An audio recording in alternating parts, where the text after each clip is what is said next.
Good morning, world. It is September 16th, 2025, and America has a problem.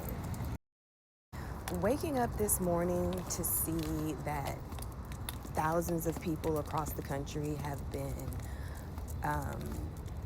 terminated, relieved of duty, suspended from their jobs all over this Charlie Kirk nonsense it's very concerning, okay? Because people's jobs, their employment has literally been like the last thing that's like kept people in check and kept their emotions in check. Now imagine what the state of our country is going to look like in a couple weeks, a couple months. These people are getting blacklisted as well. Over 100 teachers in Texas have been relieved of their teaching duties. They've also been completely blacklisted in the state of Texas. They cannot teach ever again in the state of Texas, which means that they would have to either go to another state or possibly another country.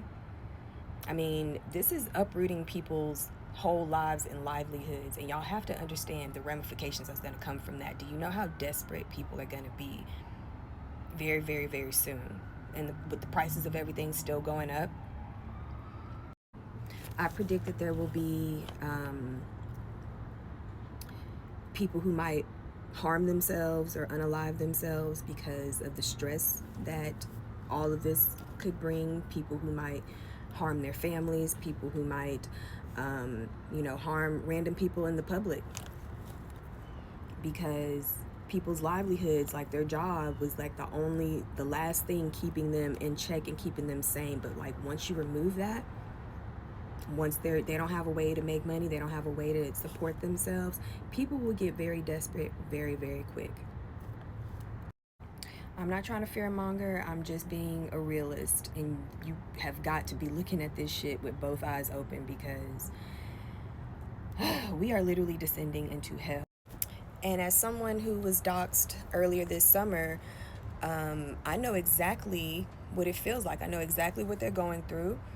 The phone calls, the constant emails, people calling your employers and demanding that they fire you, and also using racial epithets and all sorts of craziness. I know exactly what it's like. This cannot be the standard. This cannot be what it is. And please, the answer cannot be just get off the internet. All right? Like that's never going to work. That's not the answer. Just telling people to stay off the internet is just not, it's not what it is. So another solution needs to be found.